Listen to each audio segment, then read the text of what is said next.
घाटशिला उपचुनाव के लिए बिसात की और बस कुछ देर के बाद रामदास मुर्मू अपना नामांकन करेंगे और रामदास मुर्मू जिस गाड़ी में आएंगे उस गाड़ी के आगे में लाल रंग के बोर्ड में लिखा रहेगा MLA डुमरी।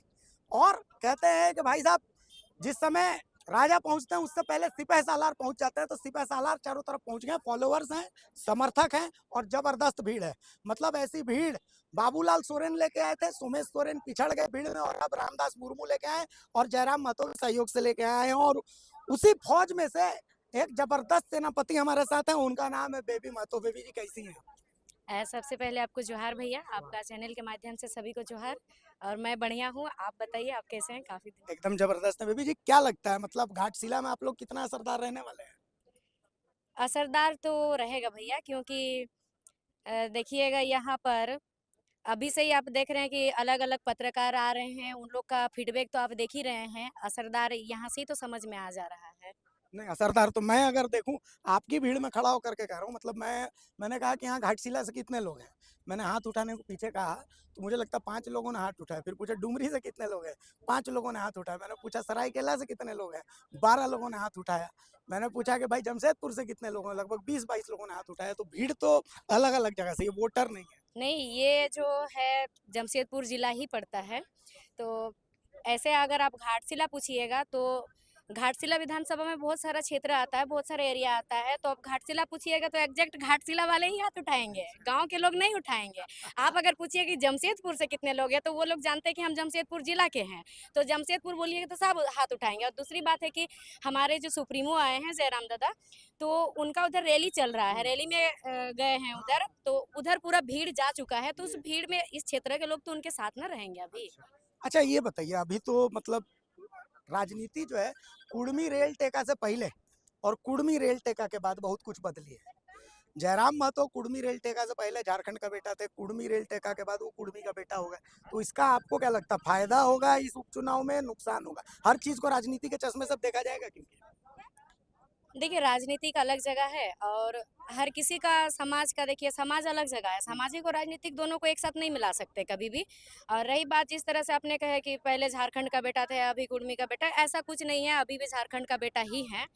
और जो लोग कह रहे हैं वो लोग भी एक राजनीतिक षड्यंत्र ही रच रहे हैं, ये तो आप लोगों से छुपा हुआ नहीं है। हम लोग से तो ज़्यादा इस चीज़ से जानकार आप लोग हैं, क्योंकि आप लोग सबके सामने जा रहे हैं, सबके साथ रूबरू हो रहे हैं, सामने से फेस कर रहे हैं, पूछ रहे हैं, सब जान रहे हैं। और हम लोग आप लोग के माध्यम से उस चीज़ को देख रहे हैं, तो इसीलिए आप लोग को ज़्यादा इस चीज़ के बारे में जानकारी होगा कि वो सब एक राजनीतिक षड्यंत्र है। क्योंकि अभी घाटशिला उपचुनाव होने वाला था, उपचुनाव के पहले का। अमित महतो को अरेस्ट किया गया था, वो तो आपको पता है। तो मतलब क्या लगता है, अमित महतो की अरेस्टिंग सही थी, गलत थी, क्या था?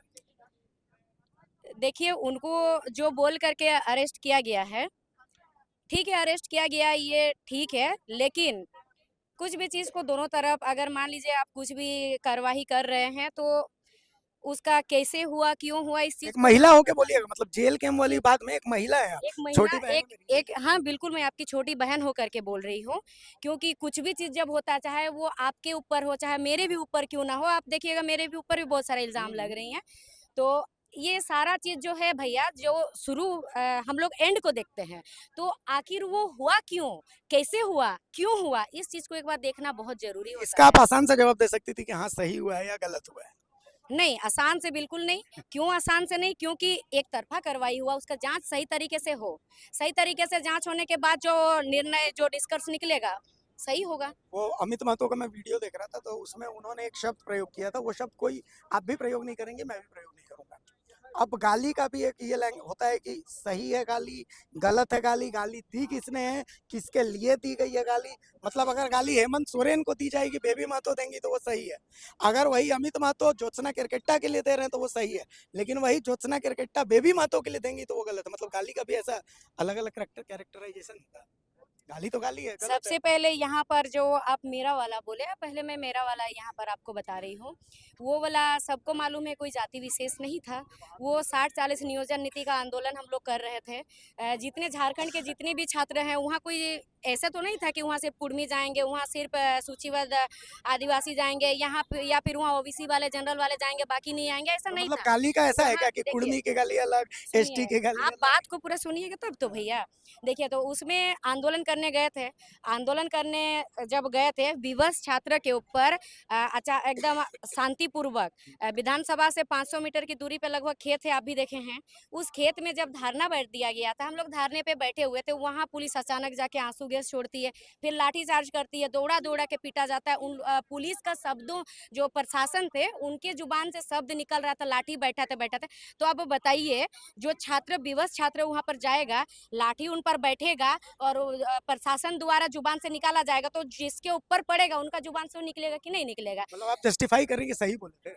देखिए, सबसे पहले ये सवाल मेरे पे होने से पहले ये सवाल होना चाहिए सरकार पे, ये सवाल होना चाहिए प्रशासन पे, सवाल होना चाहिए सरकार पे भी कि सरकार को ऐसा क्यों विवश किया सरकार ने कि आज छात्रों को, आज झारखंडियों को आज सड़क पे उतरना पड़ रहा है, आपका विधानसभा के बाहर आना पड़ रहा है आंदोलन करने के लिए। प्रशासन से यही सवाल करना होगा, क्या प्रशासन को तानाशाही करने का अधिकार दिया गया है? क्या प्रशासन को माथा में मारने का, लाठीचार्ज करने का अधिकार दिया गया है? क्या प्रशासन को हाथ तोड़ने का, पैर तोड़ने का अधिकार दिया गया है? नहीं दिया गया है। भीड़ को कंट्रोल करने का अधिकार दिया गया, लेकिन वहाँ तो ऐसा कुछ कंट्रोल करने का कुछ ऐसा था नहीं। जाके तो उग्र उन्हीं लोग किए हैं। तो इसीलिए हम गाली दे देंगे। नहीं, वो वैसा कुछ था नहीं, ठीक है। अगर इस चीज़ को एक गलत डायरेक्शन लेके जाया जाएगा, तो वो एक अलग बात है। चलिए, अब बहुत शुभकामनाएं हैं द भारत मित्र की तरफ से आपको भी, आपके प्रत्याशियों को भी, कि भाई हम उम्मीद करते हैं आप लोग बहुत अच्छा करें और आगे। लेकिन एक आखिरी सवाल अब दे दीजिएगा कि रेल टेका के बाद घाटशिला चूंकि एसटी रिजर्व सीट है, संथाली आदिवासी यहाँ बहुत आयत में, रेल टेका में जैसे ही आप जयराम महतो ने कहा कि भाई मैं भी रेल पर टेका करूंगा, पटरी पर उतरूंगा, आपने भी रेल टेका किया है, तो संथाली आदिवासी और खास करके जो एसटी, जो मौजूदा एसटी में, चूंकि आदिवासी हम मानते हैं कि आप लोग भी हैं, ठीक है, लेकिन ये एसटी की बात हो रही है, एसटी जो मौजूदा है वो नाराज है कि भाई हमारे अधिकारों में आप घुसने की कोशिश कर रहे हैं, तो इसका असर तो चुनाव में होगा, तो उनको नाराज, उनको कैसे मनाइएगा? सबसे पहले तो नाराज यहाँ पर सब कोई नहीं है, वो अलग था। और राजनीति की यहाँ पर जो आप देखिएगा कि इसी जेएलकेएम पार्टी से ही एकमात्र विधायक हैं जो कि विधानसभा के अंदर जा करके प्रखर होकर के पूरा जनता का बात रखते हैं, वहाँ आवाज़ उठाते हैं। एक विधायक कर क्या सकता है आवाज़ उठाने के अलावा? सरकार में तो है नहीं कि बना देंगे, आवाज़ उठाते हैं। तो वो चीज़, और देखिएगा कि हम लोग हर जगह, आप देखिएगा कोई भी शोषित परिवार हुए, चाहे वो छात्र हुए, सबके साथ अगर खड़ा होते हैं तो जेएलकेएम परिवार ही सबसे पहले खड़ा होते हैं। हाँ, रजनी रवानी के साथ तो और खड़े थे, और आप वो भी पूरा शोषित बात थी। पहले सुनिए। उनका जो बात हुआ, आप उनका बात कर रहे हैं।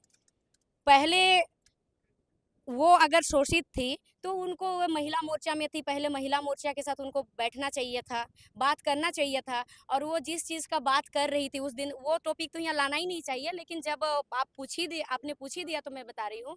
जब वो बताई थी एक जगह कि मैं सीढ़ी से उतर रही थी, तो मुझे गलत तरीके से बोला गया। तो सीढ़ी से उतर रही थी, तुरंत सीढ़ी चढ़ के उस टाइम हमारे सुप्रीमो के पास उनको बताना भी चाहिए था, क्यों नहीं बताई? 2 दिन बाद मीडिया में क्यों आई? तो इसमें साफ पता चल रहा है, आप लोग हम लोग से ज़्यादा अनुभवी है। हाँ, आप इसलिए लोग इस चीज़ को अगर थोड़ा-सा सोचिएगा तो आप लोग को पूरा नहीं, क्लियर मतलब समझ में आ जा मेरा रहा है। मेरा कहने का और मतलब ये आपने है कि रजनी रवानी के लिए अलग और नियम, आपने निशा रुकिए, भगत के लिए कैंसल पूरा अलग होने नियम। दीजिए। आपने जो कहा कि यहाँ पर आप लोग कैसे लोगों को समझाएँगे जा कर के, हम लोग लोगों को यही समझाएँगे कि हम लोग सच्चाई से रूबरू कराएँगे। लोगों को आधा-अधूरा जानकारी दिया जा रहा है। यहाँ पर देखिए, शिक्षा का बात नहीं किया जा रहा, जातिवाद में इसको लाया गया।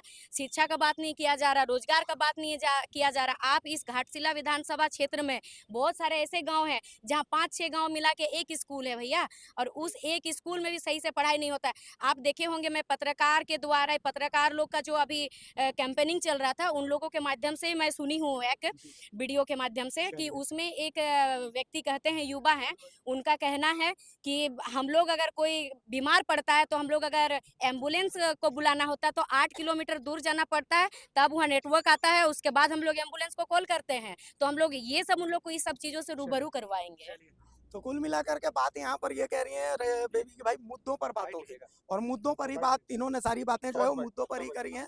तो कुल मिलाकर के बेबी महतो युवा तुर्क है भाई, जेएलकेएम की, और युवा मुद्दों पर बातचीत हुई है, तमाम मुद्दों को लेकर के हमने सवाल किया, उसी बेबावी के साथ उन्होंने जवाब भी दिए हैं। सहयोगी आसिफ के साथ में अभिषेक भारती, द भारत मित्र, घाटशिला।